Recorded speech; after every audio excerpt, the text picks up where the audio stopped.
સ્પષ્ટ સંદેશ, દીકરીઓ કે બહેનો પર હુમલો એટલે જીવનનો અંત।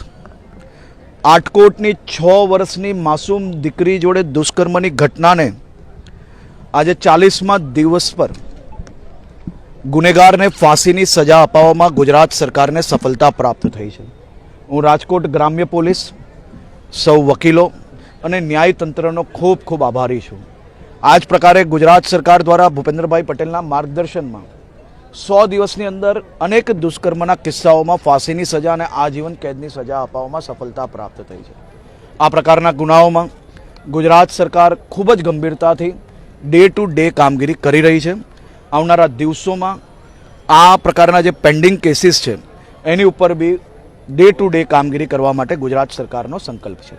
સાયબર ક્રાઇમમાં પણ ઇનિશિયેટિવ લેવામાં આવી છે। શૈલેષ સોઢા જે ધારાસભ્ય છે એમને એવું કીધું છે નશા મુક્તિના કાર્યક્રમમાં કે યુનિવર્સિટીમાં ડ્રગ્સનું ચલણ વધી રહ્યું છે, બહારના રાજ્યોના જે વિદ્યાર્થીઓ આવે છે એના કારણે આ દૂષણ વધી રહ્યું છે।